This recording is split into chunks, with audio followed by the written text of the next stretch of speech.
ഇത് എന്റെ ഹസ്ബൻഡാ, ജയരാമൻ. ഓ ഓ hello sir. Hello. ആ ജേട്ടാ, ഇത് നേഹ, എന്റെ ഒരു പുതിയ സ്റ്റാഫാ. ഏതോ കൊട്ടാരത്തിലെ തമ്പുരാനെയും തമ്പുരാട്ടിയെയും ഒറ്റയ്ക്ക് തട്ടിയ ആളാ ശിവദാസൻ. അതിന്റെ പകയില് കൊട്ടാരത്തിലെ ആളുകൾ തന്നെ ഇയാളെ അങ്ങ് തട്ടിക്കളയാൻ തീരുമാനിച്ചതാവും. അങ്ങനെ കണ്ടാ പറയോ കൊലപാതകമൊക്കെ ചെയ്യുമെന്ന്? അതിപ്പോ എന്നെ കണ്ടാ പറയോ ഞാൻ എന്റെ ഭാര്യയെ വെട്ടിക്കൊന്നിട്ട് അവിടെ വന്ന് കിടക്കുന്നതെന്ന്? സാഹചര്യം കൊണ്ട് ചെയ്തു പോകുന്നല്ലേ. നീ അടുക്കളയിൽ പോയി എന്തായി നോക്കിട്ട് വാ. ആ ചെല്ല്.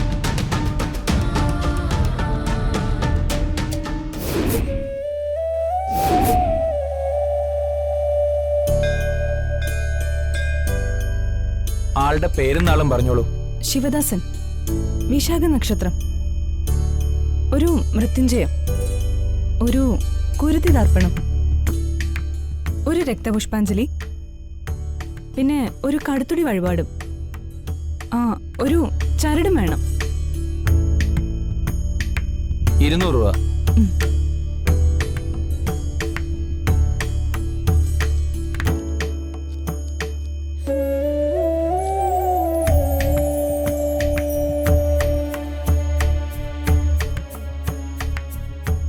ഇത്രയൊക്കെ വേണോ? പിന്നെ വേണ്ടത്. അച്ഛന്റെ കാര്യത്തിൽ ഇനി പേടി വേണ്ട, ദേവി കാത്തോളും. ഭയങ്കര ശക്തിയുള്ള അമ്പലം ഇത്. നമ്മൾ വഴിപാട് നേർന്ന് എന്ത് പറഞ്ഞാലും അച്ചിട്ട പോലെ നടക്കും. എങ്കിലേ എനിക്കും കൂടി ഒരു വഴിപാട് ചെയ്യൂ. തനിക്കെന്തോന്ന് വഴിപാട് നടത്താന്? ശത്രു സംഹാരോ? താനതൊന്നും ചെയ്തേക്കല്ലേ, എന്റെ കാര്യം പോക്കാവും. എനിക്ക് ചെയ്യാനുള്ള വഴിപാട് അതൊന്നും അല്ല. എനിക്കൊരാളെ ഭയങ്കര ഇഷ്ടം. ഞാൻ എന്തെങ്കിലും അയാളുടെ ഇഷ്ടം തുറന്നു പറയുമ്പോൾ അയാളും തിരിച്ചെന്നോട് ഇഷ്ടമാണെന്ന് പറയണം. അതെ, അതിനുള്ള വഴിപാട് എനിക്ക് ചെയ്യേണ്ടത്. പിന്നെ ഒരു ചരടും കൂടി ജപിച്ചു കിട്ടണം. എടോ, ഇതിന് ചരട് ജപിച്ചു കിട്ടേണ്ട കാര്യമൊന്നുമില്ല. അതൊന്നും പറ്റത്തില്ല, ചരട് ജപിച്ചിട്ടേ പറ്റൂ. താനടങ്ങി.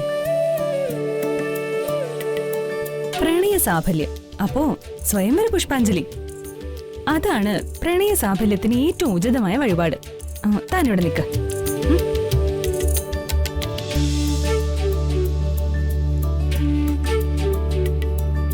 പേര് മഹേഷ്. ആളുടെ നാളോ? നാള് എടോ, ഇയാളുടെ നാളെന്തുവാ? പൂരുരുട്ടാതി. നാള് പൂരുരുട്ടാതി, ഒരു സ്വയംവര പുഷ്പാഞ്ജലി, പിന്നെ ഒരു ചരടും.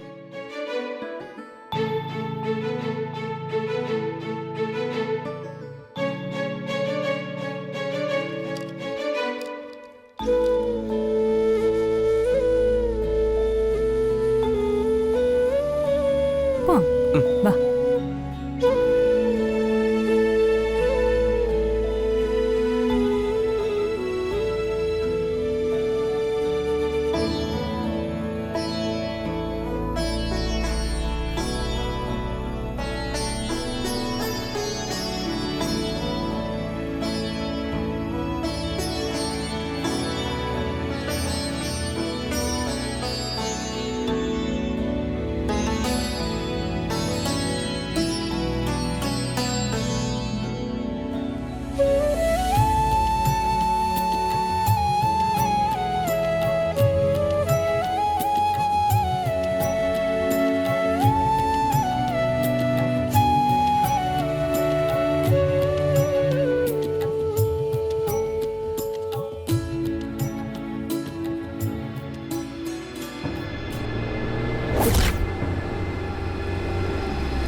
ആരാ?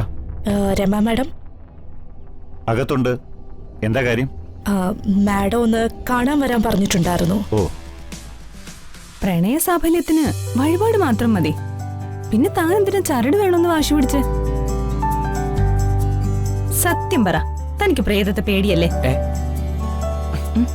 മുന്നേ പ്രേതത്തെ പേടിയായിരുന്നു. തന്നെ പരിചയപ്പെട്ടതിന് ശേഷം ആ പേടി അങ്ങ് മാറി. ഉം. ഇപ്പൊ ഫുൾ ടൈം യക്ഷിയുടെ കൂടെ നടക്കുമല്ലേ? അതെന്നൊന്ന് താങ്ങിയതാണെന്ന് ഓ, മനസ്സിലായി. താങ്ങിയതല്ല, സത്യം പറഞ്ഞതാ. കള്ളിയങ്കാട്ട് നീലിയുടെ മറ്റൊരു അവതാരമാണ് താൻ. കള്ളിയങ്കാട്ട് ചിന്നു, വടയക്ഷി. ആണോ? ആ അതെ. അതെ, ഒരു തവണ താനെന്റെ രക്തം കുടിച്ചതല്ലേ? പകരം എന്റെ ചോര താനും കുടിച്ചില്ലേ? പിന്നെ ഞാനതങ്ങ് വിട്ടു. താനിങ്ങനെ കഥയും പറഞ്ഞു നടക്കാതെ ഇതൊന്ന് കൈ കെട്ടി തരുമോ? അയ്യടാ, ഞാനിനി കെട്ടിത്തരേ വേണോ? വേണമെങ്കിൽ സ്വന്തമായിട്ട് അങ്ങ് കെട്ടിക്കോ. അതെങ്ങനെ ഞാൻ സ്വന്തമായിട്ട് കെട്ടുന്നത്? അപ്പൊ പിന്നെ ചന്ദ്രാമ്മയുടെ കയ്യിൽ കൊടുത്താൽ മതി, കെട്ടിത്തരും. ഈ അമ്പലത്തിന്റെ അകത്ത് വെച്ചെന്നെ കെട്ടുമ്പോഴേ അതിന് കൂടുതൽ ഗുണമുണ്ടാവും. തന്നെയല്ല, എന്റെ പ്രണയം സാക്ഷാത്കരിക്കുകയും ചെയ്യും. അതിനാ തന്നോട് കെട്ടിത്തരാൻ പറയുന്നത്. ഒന്ന് കെട്ടിത്താടോ. ഞാൻ എന്തൊക്കെ ഉപകാരങ്ങൾ തനിക്ക് ചെയ്തു തന്നിട്ടുള്ളോ അതൊന്നും മറക്കരുത്. സ്മരണ വേണം, സ്മരണ.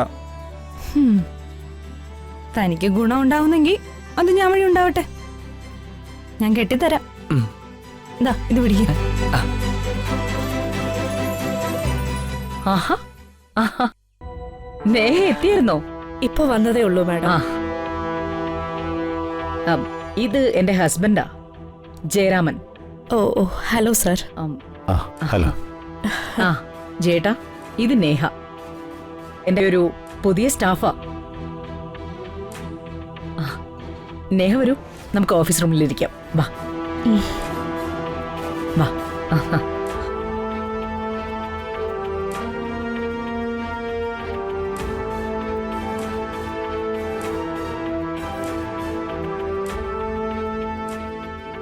ആ ചന്ദ്രലേഖേ, കുടിക്കാൻ എന്തെങ്കിലും എടുക്ക്.